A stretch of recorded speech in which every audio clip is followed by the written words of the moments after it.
Salut à tous, nouvelle journée en direct d'Istanbul. Alors hier il n'y a pas eu de vidéo et c'est normal. Pourquoi? Parce qu'en fait tout simplement il y avait Monor, donc c'était sa première journée à Istanbul. Donc j'ai décidé de lui faire visiter tout ce que j'avais vu mon premier jour. Donc en gros c'est ce que tu as vu dans la dernière vidéo sur Istanbul. J'ai pensé que c'était pas intéressant de te faire voir une deuxième fois tout ce que j'avais vu lors de mon premier jour à Istanbul. Mais bon, là on est reparti pour une nouvelle journée dans des nouveaux endroits sur Istanbul. Et j'aimerais qu'on donne une note à mes chaussettes quand même. On va pas se mentir, Bob l'éponge, c'est un petit peu la vie quand même. Surtout Capitaine Krabs qui est mon personnage préféré de Bob l'éponge. Et oui, j'ai 26 ans, je regarde Bob l'éponge. Qu'est-ce que tu vas faire? Je sors tout juste du bazar des épices et en fait j'ai acheté un hasard bon cuc. Et un hasard bon cuc c'est quoi? Ça représente un œil bleu et dans la culture turque en fait c'est tout simplement un porte-bonheur. Et comme j'ai toujours la poisse en voyage, je me suis dit qu'avoir un petit porte-bonheur sur moi, ça peut pas me faire de mal. Et limite au début je voulais m'en acheter une caisse comme ça, au moins j'étais sûr de ne plus avoir de problème lors de mes voyages.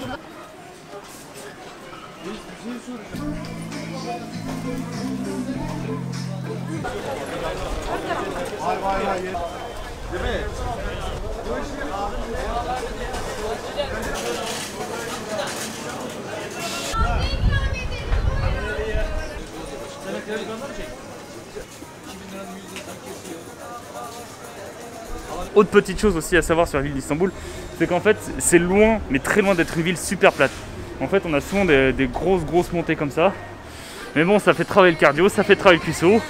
On apprécie. Et ce qui sera encore top, c'est on me rajoute un bon 30 cm de neige, un snowboard, et là, et franchement, là pour le coup ça serait génial. Non loin de la tour Galata, il y a la rue qui s'appelle la rue Galip Dede. Et ce que j'aime dans cette rue, c'est qu'il y a beaucoup de magasins de musique. En voici la preuve.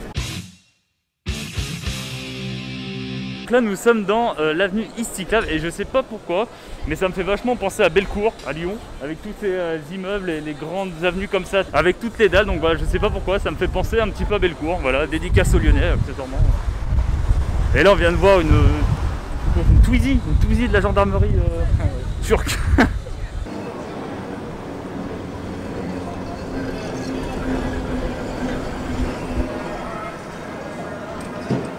Bon là avec Monor on se décide d'aller dans un petit restaurant qu'apparemment beaucoup de ses abonnés lui ont conseillé un plat. Le Iskander, attention les Turcs forcent énormément avec ça. Depuis que je suis là, j'ai reçu au moins une bonne dizaine de messages de gens qui me disent il faut que tu manges ce plat. Tous les jours on me le dit.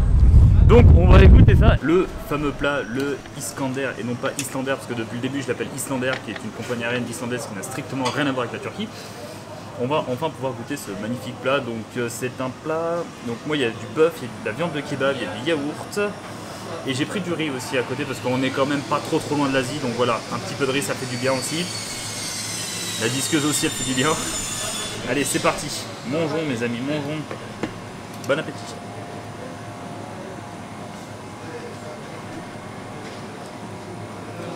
Ah, il n'y a que yaourt. C'est du yogourt? Du yaourt. Yogourt. Ouais, c'est pareil.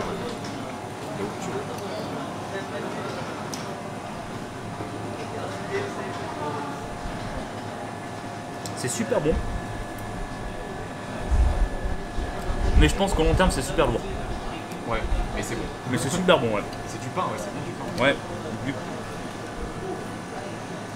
pain yaourt, du kebab, du bœuf, de la tomate, des poivrons. Franchement, à tous les abonnés turcs de Monor qui l'ont forcé pour aller dans ce restaurant et goûter ce plat, vous avez bien fait. Franchement. Il y a un truc aussi que je voulais redire, c'est que, bon je filme pas à chaque fois quand je mange, mais la nourriture turque, c'est la plus belle découverte de l'année. Honnêtement, c'est super bon, c'est incroyable. La nourriture turque, je sais pas si je peux le mettre dans le top 3 des meilleures gastronomies au monde, mais elle est dans le top 5. Elle est dans le top 5. Et avec cette disqueuse aussi, elle me fait chier. C'est vrai qu'elle est Alors c'était tellement bon. Alors le truc, je l'ai dévalisé quoi. Genre, il y a déjà plein dans l'assiette. Monor, il m'a encore plein. t'as fini déjà? Ouais, putain, arrête. Le truc était vraiment mais incroyable, magnifique. Et ça coûte 30 livres, ce qui fait 3 euros. 3 euros, c'est absolument magnifique. Là, j'ai encore mon tir à finir. Mais voilà, le truc, je l'ai vraiment dévalisé quoi. Et comme à chaque fois dans un restaurant turc, on nous offre le thé parce qu'en fait, notre serveur elle fait vraiment chier cette disqueuse. Parce que Parce que notre serveur d'IA nous a dit qu'en fait, comme on était des clients, on était des invités. Et du coup, il nous offre le thé en signe, pas dire d'amitié, mais de bienvenue. De courtoisie, exactement. Donc du coup, à chaque fois, on a le droit à un petit thé gratuitement, en forme de tulipe. Et alors, je n'ai plus l'histoire en tête, donc Monor, tu peux nous expliquer pourquoi c'est un verre en forme de tulipe? Alors parce que la tulipe, c'est un symbole fort en Turquie tout simplement, et traditionnellement, le thé en Turquie se sert dans des verres en forme de tulipe. C'est tout pour moi. Donc grâce à Professeur Monor, vous savez maintenant pourquoi on a toujours des verres en forme de tulipe, et il y a un petit peu des tulipes un peu partout. Je crois qu'il y a dans notre tapisserie, dans notre chambre aussi, on a des formes de tulipes. En bref, la tulipe c'est vraiment un symbole en Turquie. Et on va goûter ce thé sans me brûler la langue cette fois-ci.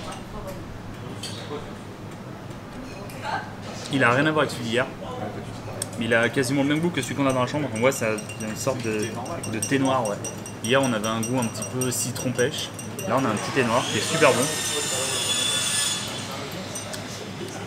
Ouais, franchement, la Turquie, c'est génial. Abonnez-vous.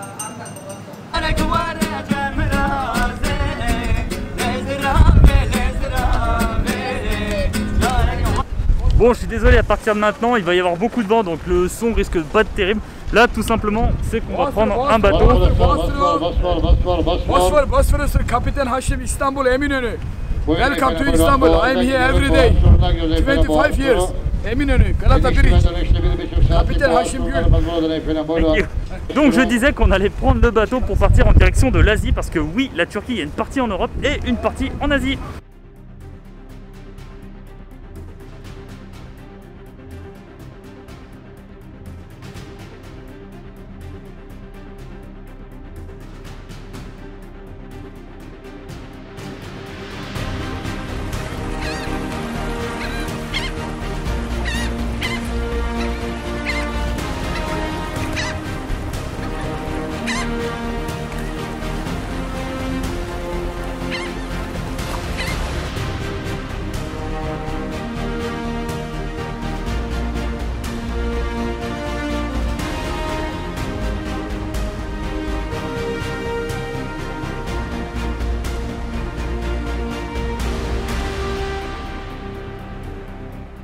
Décidément dans ce voyage, après l'avion, le train, le bus, maintenant on est au bateau.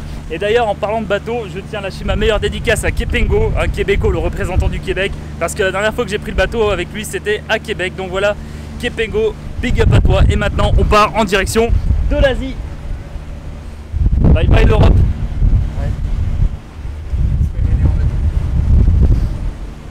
Je sais pas si on l'a entendu, mais Monor a dit on se fait mener en bateau.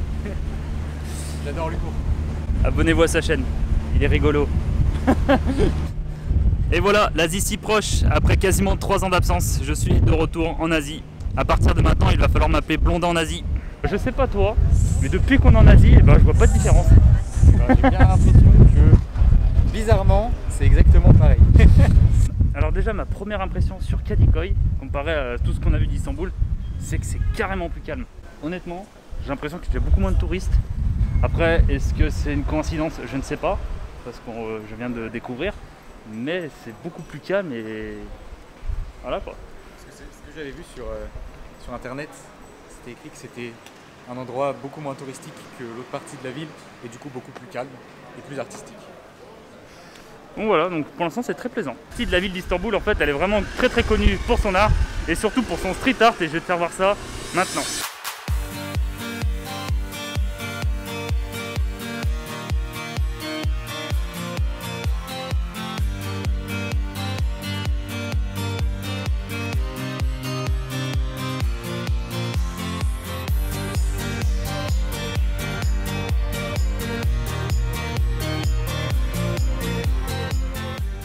Alors des fois dans la rue on tombe sur des véhicules improbables.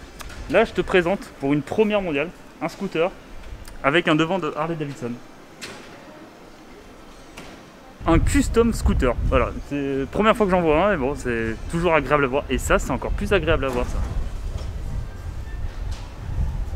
Alors tous les jours à Istanbul, on croise plusieurs dizaines de chats et de chiens errants. Donc des fois il y a des personnes qui mettent justement des petites gamelles pour nourrir ces animaux. Des fois ce sont les restaurateurs, mais voilà, on voit tous les jours des dizaines de chats et de chiens abandonnés. Et moi qui adore les chats, je pense que j'ai trop envie d'en ramener à la maison, mais j'en connais une, elle va m'étriper.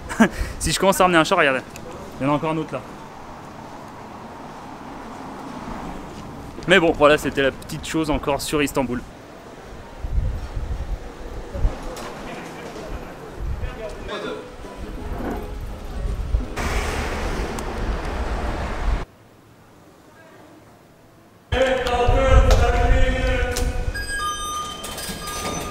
À chaque fois, je sais pas pourquoi, à chaque fois quand je prends le bateau, il faut que je tape à chaque fois mon meilleur sprint. Parce que bah, à chaque fois, ça se joue à la seconde près. Mais là, au final, on est bien. On est des gens retraités, là, qui sont en croisière. Croisière à 50 centimes. Hein. Exactement. Précis. Croisière pas chère. Et puis là, il n'y a plus qu'à étendre les pattes.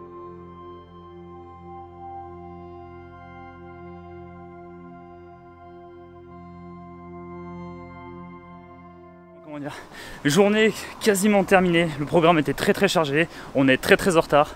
Qu'est-ce qu'il faut qu'on fasse? Il faut qu'on aille chercher de l'apéro, il faut qu'on aille chercher à manger, il faut qu'on fasse du montage, de l'uploadage, il faut qu'on fasse nos sacs, il faut qu'on se renseigne pour les bus pour demain, sachant qu'on doit se lever à 6h.